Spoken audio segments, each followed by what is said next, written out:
Yo, what's going on, everybody? It's Blanco the Islam, and in today's video, I am going to be going over the best way to make money in Grand Theft Auto Online as a solo player, and that, of course, is with the Double Money Dr. Dre contract, which is active until the following Thursday as of the recording of this video. So please keep that in mind. This will no longer be Double Money in about, 5 days from now, because it's now Saturday.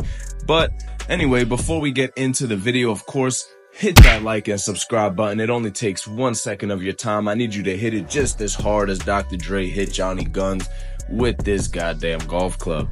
Now, this contract is absolutely awesome, and unless you live on the moon, you should know about it, but I'll help you out anyway. Let's get into the video. Now, first, before we get into the actual contract itself, I would like to point out that as well as the contract being double money as of the recording of this video, it is also discounted at 30% off. So if you are watching this video the week that it comes out, I highly suggest you go and buy an agency. If you don't have one, you're going to have to go to Dynasty 8 Executive, and you'll see 4 different agencies to choose from. Now, the upgrades and, equipment and stuff like that will also be 30% off. The first 3 are cosmetic and not really required, but the 3 that you can see kind of blanked out on my screen, it's because I already own them. But of course, that's the armory, the accommodations, and the vehicle workshop. Now, I would suggest getting all 3 of these if you have the money for them. Again, while it is 30% off, you definitely want to go ahead and take advantage of that. If you're watching this video, after the Thursday of this video dropping, then of course it's going to be a new weekly update and none of this will no longer apply, but I figured I'd include it for the people who are purchasing this week. Now, once you purchase your agency, you are going to have, of course, access to your office computer. Now, in this computer, you'll be able to access regular security contracts, but also something called the VIP contract. The VIP contract is going to be the Dr. Dre contract. Now, as you can see, the VIP contract has 3 different chapters to them, along with 2 intro missions called The Meet and Data Recovery. I don't have to play these, and you won't either if you've already completed this contract. But if it is your first time doing the Dre contract, you are going to have to do The Meet and the Data Recovery missions, which will take a little bit of time. And then, of course, we have the Nightlife Leak, the High Society Leak, and the South Central Leak. Now, each one of these chapters will come with 3 setup missions. So in total, you're looking at 9 plus the 2 start missions. That's 11. And then we have a sub finale and then the actual finale. So if it's your first time doing the Drake contract, you will have 13 missions to do, and it will take you about an hour and maybe 15 minutes. If you don't have to do the first 2 missions though, and you only have to do the 11, it should only take about an hour, which it does usually for me. Now, these missions are not hard. They do have a lot of heavy gunfire, though. But honestly, when I was recording actually the gameplay for this video, the Dr. Dre contract felt a lot easier to me than it used to. I feel like the enemies used to have a much better shots and do a lot more damage. I don't know if they made it a little bit easier this week while it was double money, but it felt like a breeze for me, to be honest. But anyway, each of those 3 chapters that we discussed, from the Dre contract, they're all going to have 3 missions. The 3rd mission, the final one, you are going to be recovering one of the phones, which will eventually lead you to the final source, yada, yada, right? But anyway, the point is, these missions are not really too hard. I do suggest, just making sure you're snacked up and you got a couple armors and stuff like that, because sometimes the AI in these missions are known to be pretty aggressive. And like I said, you're going to be in a lot of heavy gunfire fights. So you definitely want to have snacks and armor ready to go. But other than that, these missions are pretty easy and self-explanatory.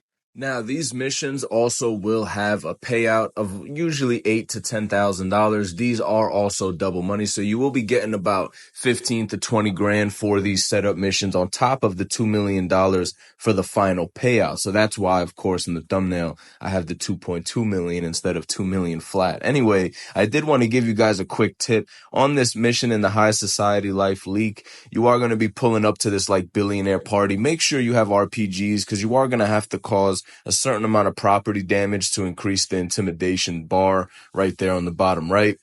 So definitely just have RPGs and also a minigun, because this part of the mission is very frustrating where you have to take down this helicopter while the millionaire is fleeing. So of course, just grab one of the faster cars that are at the party, drive a little bit ahead of the helicopter, and then just destroy it with a minigun. You won't be able to lock on, so don't try bringing like, homing missile launchers. They won't work. It won't lock on to the helicopter, and it's pretty hard to hit it with RPGs because he is moving pretty fast. So I find that the minigun is the best option for this mission. So please make sure you have the minigun with ammo for it so you can shoot down that helicopter and go trace down the phone.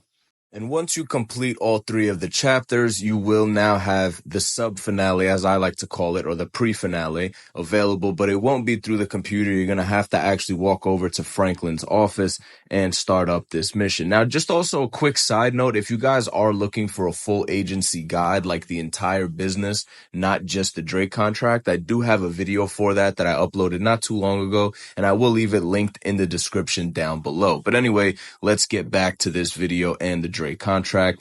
This sub-finale mission is one of the tougher ones. You are going to have a little bit of a firefight outside of the studio. Then you're going to make your way into the studio and have even more guys in here. A lot of them do have shotguns and stuff like that. So please make sure you have the assault shotgun like I'm using here. It's just simply the best option for close quarters combat in Grand Theft Auto Online.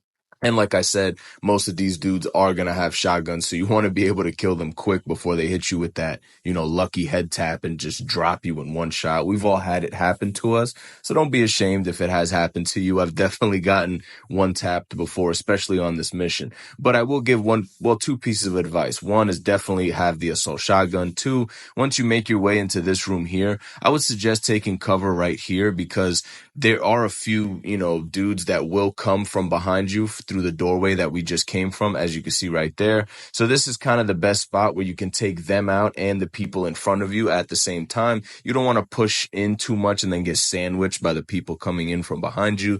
But again, very self-explanatory. Kill all the bad guys and you beat the mission. That's pretty much the the goal here with all these Dre missions. They're just big firefights, and they're pretty much every mission is just kill bad guys, get the phone. It's really that simple, man. There isn't really too much to it. Like I said, you could take little tips like having the minigun, the RPG, the assault shotgun, the snacks. Again, of course, you definitely want to be snacked up for every single one of these missions. And then, of course, this pre-finale does come with the notorious, hour-long cutscene. I'm joking. It's not really an hour, but it damn near feels like it. It's pretty much like a 10-minute cutscene that you cannot skip.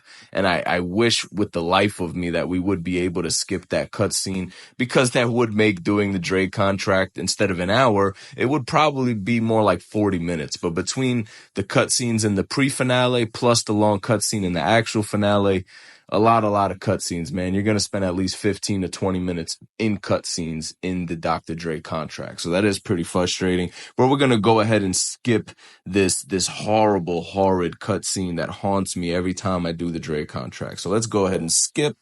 Now let's move on to the finale. So the big grand finale. The first part of the finale, you are going to pull up to this rail yard here. You're going to see Johnny Guns. Of course, he's going to skirt off. He ain't about that. He ain't want no smoke. He don't want that smoke with us, fellas. So anyway, we're going to off a couple of his henchmen. And I'm not going to, again, play the whole clip here. It is a pretty long gunfight. But once you take out all these dudes here, you will have to track down Johnny Guns, and he's going to be located at one of the hangars at the airport. And once you go inside the hangar, again, you're going to have a few of his henchmen that you're going to have to take out.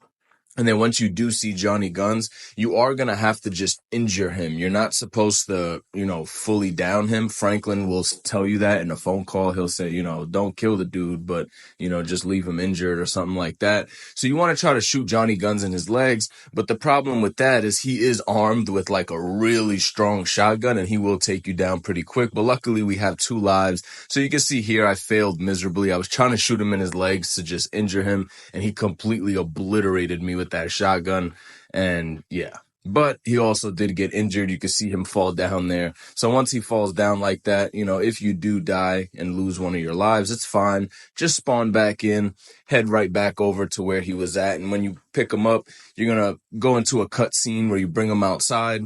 And that's pretty much my favorite part of the entire mission. Just watching Dre beat the piss out of this dude with the golf club. And it's pretty cool, just seeing Dre, on his street stuff, on his street shit, he's getting down.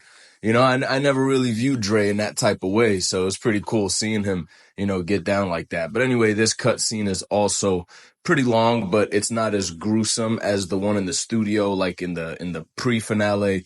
That one's just gruesome, man. The song's not even that good that they're playing there. It's just horrible. This cutscene is actually pretty cool, and I do enjoy it. Now, once Dre is done beating the dog crap out of the, Johnny Guns dude, he's going to ask you to hop in his McLaren to drive him over to his helicopter so he can then fly to his yacht, which you're going to see here in a sec. Pretty crazy sequence from a McLaren to a helicopter to a yacht. And then the man pays you $2 million cash. Absolute boss, man. Got to give it up to Dre. Absolute boss. That man got that dog in him, fellas. But anyway, that pretty much does bring us to the end of this video. Of course, the guide wasn't too intense and descriptive because, like I said, the missions are pretty self-explanatory. But I do hope you guys enjoyed the video. And if you stayed until the end, of course, a like and a sub is always appreciated. It really helps the channel grow and also how the video performs in the YouTube algorithm. I do make consistent GTA content here on this channel. So if that's something that interests you, go ahead and hit that like and subscribe. And until the next video, peace out, boys.